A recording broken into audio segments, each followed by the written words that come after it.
이번 시간은 교과서 11쪽부터 13쪽까지 정치의 의미와 기능을 읽으면서 밑줄 긋고 필기합니다. 정치의 의미와 기능, 학습 목표. 정치의 의미를 다양한 관점에서 이해할 수 있다. 구체적 사례를 통해 정치의 기능을 설명할 수 있다. 정치의 의미. 개인이나 집단이 추구하는 가치는 다양하다. 더 많은 부를 가지려고 하고 명예, 사회적 지위, 권력 등도 추구한다. 그러나 이러한 가치는 제한되어 있고 인간은 제한된 가치를 두고 경쟁하는 가운데 이해관계가 대립하는 상황에 놓이게 된다. 나아가 개인이나 집단 사이의 대립이 투쟁으로 이어질 경우 사회는 혼란과 무질서 상태에 빠지게 되고 궁극적으로는 개인의 삶이 위태로워진다. 정치는 이러한 문제를 예방하거나 해결해가는 일련의 활동을 의미한다. 즉, 정치는 개인과 개인, 개인과 집단, 집단과 집단 등 사회 구성원들 사이에서 발생하는 이해관계의 대립과 충돌을 해결하여 사회의 통합과 질서를 유지하는 행위를 뜻한다. 정치란 무엇일까? 학생들의 대답을 참고하여 각자 생각하는 정치의 의미를 그렇게 생각하는 이유와 함께 말해보자. 정치를 권력을 획득, 유지하고 행사하는 일련의 활동이며 국회, 법원, 행정부 등 국가기관이 국가를 운영하는 활동이라고 보는 것은 정치를 국가 차원의 활동으로 보는 국가 현상설로 좁은 의미의 정치를 의미한다. 정치는 지위나 권력 등의 사회적 기소가치를 배부는 활동이며 개인이나 집단 간의 갈등을 조정, 해결하는 활동이라고 보는 것은 정치가 모든 집단에서 나타나는 것으로 보는 집단 현상설로 넓은 의미의 정치를 의미한다. 국회 본회의장에서 학급 회의를 하는 청소년들. 국회의원들의 본회의와 청소년들의 학급 회의 모두 정치 활동일까? 국회의원들의 본회의는 좁은 의미의 정치, 청소년들의 학급 회의는 넓은 의미의 정치에 해당한다. 이해관계의 대립으로 발생하는 사회적 갈등을 해결하려면 사회 구성원이 공유하는 기준, 절차, 방법 등을 갖추어야 한다.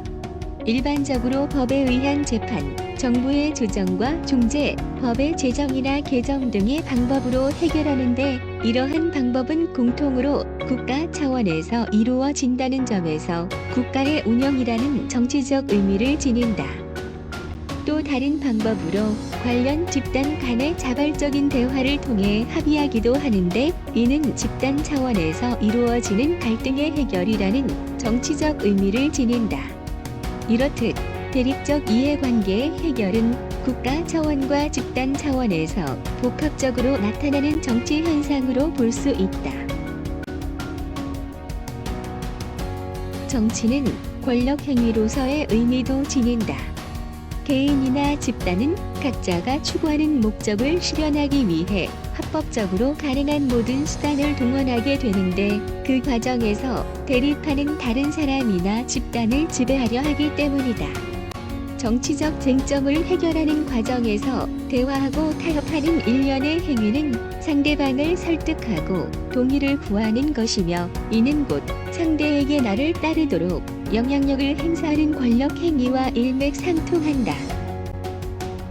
이러한 권력 행위로서의 정치 역시 국가 차원과 집단 차원에서 복합적으로 나타난다. 법에 근거한 강제력을 통해 동의를 구하는 경우가 국가 차원에 해당한다면 관련 집단 간의 자발적 합의를 통한 동의는 집단 차원에 해당한다. 이해관계의 대립을 해결하는 정치 행위는 양면성과 권력성을 지니고 있으며 바로 이러한 특성이 언제든 또 다른 갈등과 대립으로 이어질 수 있는 잠재 요인으로 작용한다. 그러므로 정치 지도자는 자신의 권력적 지위를 행사하여 자신의 믿음과 가치를 일방적으로 추구하기보다는 시대 정신, 사회 상황, 관련 집단의 요구, 헌법 가치 등을 고려하는 한편 공적인 토론을 통해 형성된 여론을 수렴하여 국민을 설득할 수 있어야 한다. 아무리 사소해 보이는 정책이라도 이를 실질적으로 추진하기 위해서는 국민의 자발적인 신뢰와 지지를 얻어야 한다. 왜냐하면 이러한 기반 위에서 행사되는 권력일 때 비로소 정당성을 인정받을 수 있기 때문이다.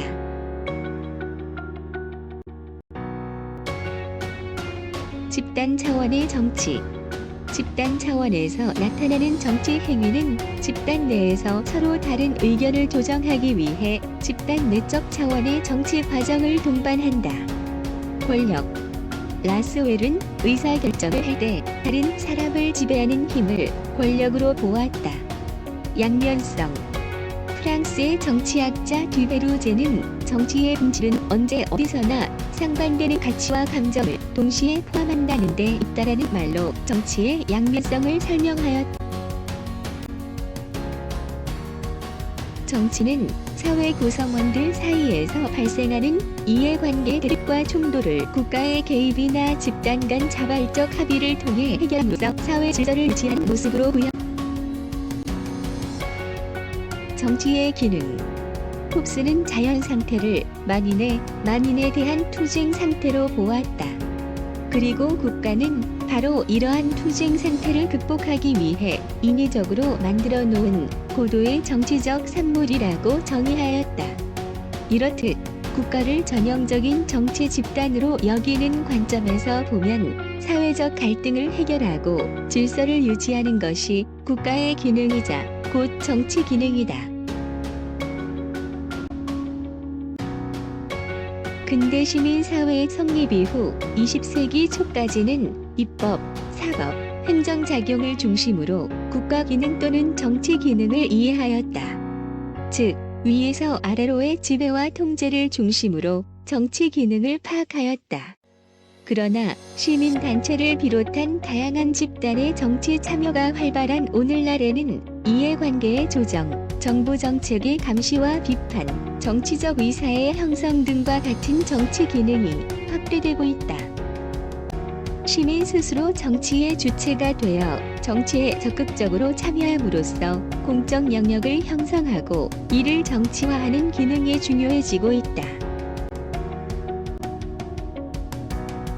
특히 최근에는 정치의 규범적 기능에 관한 관심이 높아지고 있다.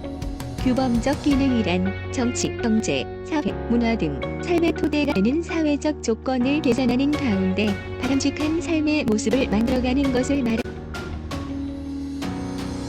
정치의 규범적 기능이 중시되는 이유는 경제 수준을 중심으로 삶의 질을 평가하던 전통적인 사고방식이 힘을 잃고 사회 구성원이 느끼는 행복의 정도를 중심으로 삶의 질을 평가하는 사고방식이 널리 퍼졌기 때문이다.